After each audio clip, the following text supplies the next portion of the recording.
క్రీస్తునందు ప్రియమైన దేవుని బిడ్డలారా, ప్రభు అయిన యేసు క్రీస్తు నామములో మీ అందరికీ నా హృదయపూర్వకమైనటువంటి శుభములు తెలియచేస్తున్నాను. దేవుడు మనలను, మన కుటుంబాలను ప్రేమించి ఈ క్రిస్మస్ సీజన్లోకి మనలను ప్రవేశపెట్టినందుకు దేవునికి కృతజ్ఞతలు చెల్లిస్తున్నాను.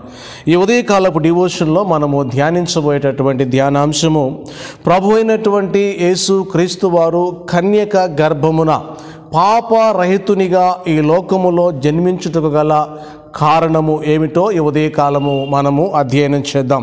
ఈ అంశమును అధ్యయనం చేయుట కొరకు ఏర్పాటు చేయబడినటువంటి పరిశుద్ధ లేఖన భాగము మత్తయి సువార్త 1వ అధ్యాయము 20-21 వచనములను నేను చదువుతూ ఉన్నాను.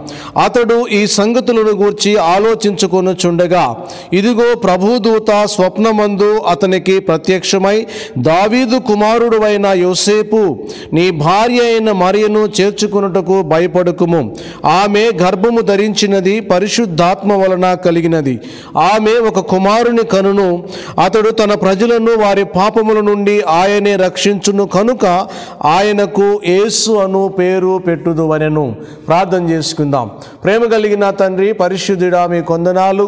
ఈ ఉదయకాలము ప్రభా, మీ సన్నిధిలో మీ కుమారుడైనటువంటి యేసు క్రీస్తు వారి పాపరహితమైనటువంటి జీవితాన్ని గురించి అధ్యయనం చేయుటకు మేము సిద్ధపడుతూ ఉండగా, మీ సన్నిధిని, సహాయమును మాకు తోడుగా ఉంచమని యేసు క్రీస్తు నామములో అడిగి వేడుకొనుచు ఉన్నాము తండ్రి, ఆమేన్. మంచిది ప్రియులారా, మనము చదివినటువంటి వాక్య భాగములో యోసేపు తనకు ప్రదానము చేయబడినటువంటి మరియ గర్భవతిగా ఉన్నటువంటి విషయమును తెలుసుకొని ఆమెను రహస్యముగా విడనాడాలి అని ఆలోచించుకొనుచు ఉండగా, దూత తనకు ప్రత్యక్షమై చెప్పినటువంటి మాట, ఆమె గర్భము ధరించినది అది పరిశుద్ధాత్మ వలన కలిగినది కనుక ఆమెను చేర్చుకున్నటకు నువ్వు భయపడొద్దు అని దూత యోసేపుతో చెబుతూ ఉన్నటువంటి సందర్భాన్ని మనం చూసాం. అందుకనే ప్రభు అయినటువంటి యేసు క్రీస్తు వారు పాపరహితునిగా, పరిశుద్ధునిగా కన్యక గర్భములో మరి జన్మించుటకు గల ప్రధానమైనటువంటి 3 కారణములను ఈ ఉదయకాలము మీకు తెలియచేయాలని ఇష్టపడుతూ ఉన్నాను.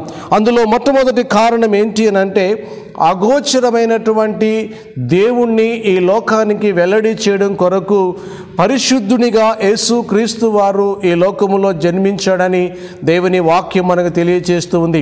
పాపముల చేతను, అపరాధముల చేతను చనిపోయి నిత్య నరకానికి పాత్రులై పరిశుద్ధుడైనటువంటి దేవుణ్ణి చేరుకోలేని అసమర్థతలో లోకం ఉంటూ ఉండగా, ఆయనను ప్రజలకు లేక లోకాన్ని వెల్లడి చేయడం కొరకు యేసు క్రీస్తు వారు పాపరహితునిగా ఈ లోకములో జన్మించాడని వాక్యములో మనం చూస్తూ ఉన్నాం. యోహాను సువార్త 1వ అధ్యాయము 18వ వచనంలో మనం చూస్తే, ఎవడును ఎప్పుడైనను దేవుని చూడలేదు, తండ్రి రొమ్మున ఆనుకొని ఉన్నటువంటి అద్వితీయ కుమారుడే ఆయనను బయలుపరచెను. కనుక పరిశుద్ధుడైనటువంటి ప్రభువుని పాపులు చేరుకోవాలన్నా, పరిశుద్ధుడైనటువంటి ప్రభువుని మరి దేవుని ఆయన సన్నిధిలో మనము ప్రార్థించాలన్నా, ఆయనను లోకానికి వెల్లడిపరిచినటువంటి కుమారుడు పరిశుద్ధుడిగా ఈ లోకానికి రావలసి ఉన్నది. అందుకనే యోహాను సువార్త 14వ అధ్యాయం 9వ వచనంలో యేసు క్రీస్తు వారు ఫిలిప్పుతో మాట్లాడుతూ ఉన్నాడు. ఫిలిప్పు, నేనింతకాలము మీ యొద్ద ఉండినను నీవు నన్ను ఎరుగవా?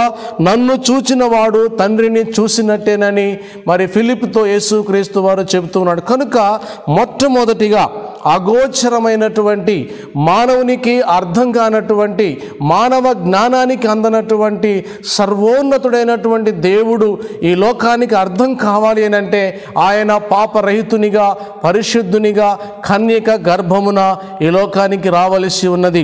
రెండవదిగా మనం ఆలోచించినట్లయితే ప్రియులారా, విమోచన క్రయధనముగా మన పాపములను సిలువలో భరించి మనలను విమోచించుట కొరకు ఆయన పరిశుద్ధునిగా, పాపరహితునిగా ఈ లోకంలో జన్మించాడని వాక్యములో మనం చూస్తాం. మార్కు సువార్త 10వ అధ్యాయము 45వ వచనములో, మనుష్య కుమారుడు పరిచారము చేయించుకున్నట్టుకు రాలేదు కానీ పరిచర్య చేయుటకును అనేకులకు విమోచన క్రయధనముగా తన ప్రాణాన్ని పెట్టడానికి వచ్చాడని వాక్యంలో మనం చూస్తాం. ఇదే విషయాన్ని హెబ్రీ గ్రంథకర్త 2వ అధ్యాయము 15వ వచనంలో మనం చూసినట్లయితే ఆయన మరి రక్త మాంసములలో పాలివాడాయనని మనం చూస్తాం.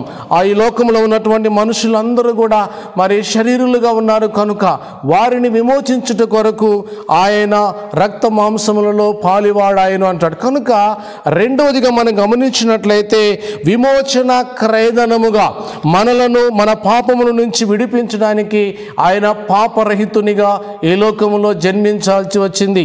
మూడవ విషయాన్ని మనం చూస్తే ఆయన యందు విశ్వాసం ఉంచినటువంటి వారికి నిత్య జీవాన్ని ఇవ్వడము కొరకు నిత్య జీవాధిపతిగా యేసు క్రీస్తు వారు కన్యక గర్భమున జన్మించాడని వాక్యంలో మనం చూస్తాం.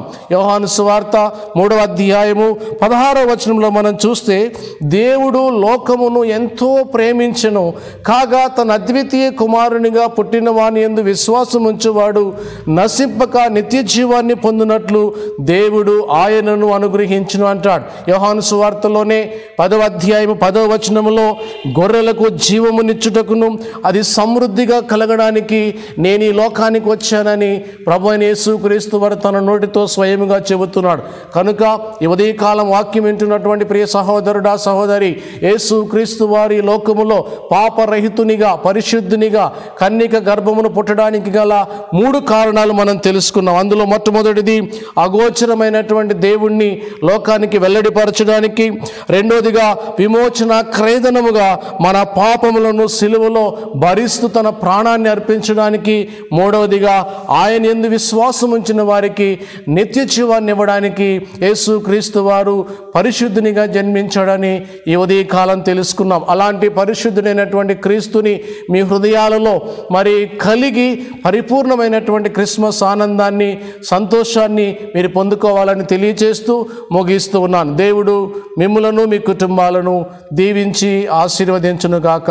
ప్రార్థన చేసుకుందాం. ప్రేమ కలిగిన తండ్రి పరిశుద్ధుడా మీకు వందనాలు. ఈ ఉదయకాలము మీరు మాతో మాట్లాడినటువంటి వాక్య భాగము మా అందరి జీవితాలలో నీరు కట్టి ఫలింప చేయమని యేసు క్రీస్తు నామములో అడిగి వేడుకొనుచు ఉన్నాము తండ్రి. ఆమేన్. త్రియేక దేవుని సన్నిధి సహవాసము సమాధానము ఆయన సన్నిధిలో తల వంచిన మనందరికీ ఇప్పుడు యుగయుగములు సదాకాలము తోడై ఉండి నడిపించునుగాక. ఆమేన్. God bless you all.